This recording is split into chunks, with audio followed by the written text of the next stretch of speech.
Today's business spotlight is Fraser Lyle with Lyle Insurance. And Fraser, thanks for meeting us today. Thanks, Larry, for the opportunity. You're welcome. And one of the things we wanted to talk about before we get into insurance is, who are you?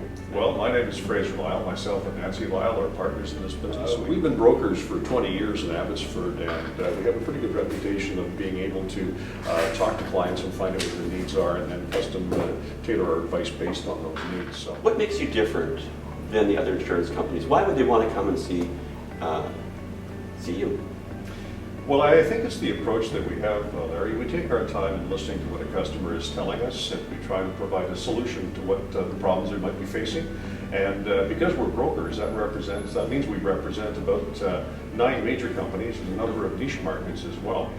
And we're also advocates for the customers, whether it becomes a claims issue or a placement of certain business they can't get insurance elsewhere. Because of our reach with markets, we're able to provide that solution for them. Larry, I think it's really important to understand your own issues or your own situation. Oddly enough, some people don't really know what their home, how it's constructed, or the perils that might be inside in terms of the age of the building, the age of the roof, how many families live there, claims histories.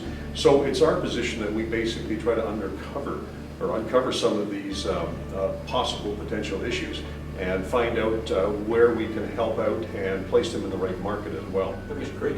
So ICBC versus the private insurances out there. I know that there's family insurance and a number of others. What can you tell us about that, and how does it affect us to maybe talk to you about considering a shift? Sure. I mean, it's not always the case that everybody may qualify for going to a private market for their optional. Under law, you have to buy the basic with ICBC. Some people would like to split their coverages, some don't, even though they might qualify. So it's a personal choice. Mm-hmm. So I know that on one of the vehicles that you guys insured for us, like we saved $350 going with another insurer. How does that work? What do you schedule in? Do you look at us as our driving record or our age, the vehicle? What is that about? Well, yes to all those, Larry, and there's more too as well.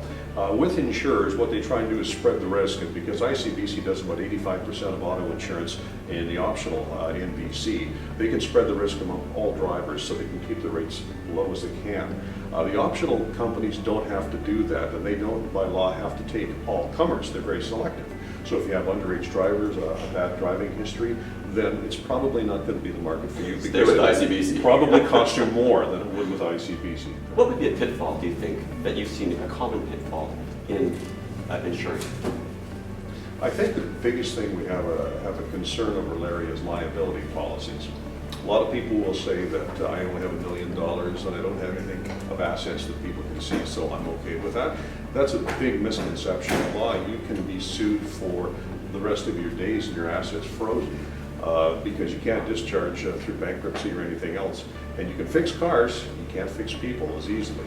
And there can be some long tails of liability. It can be upwards of 20 years. And you could find yourself 20 years down the road getting a knock on the door from something that happened you were responsible for that you hadn't planned on. So this is Fraser Lyle, Lyle Insurance. Fraser, I want to thank you today for all the tips. Appreciate it. Thank you, Larry.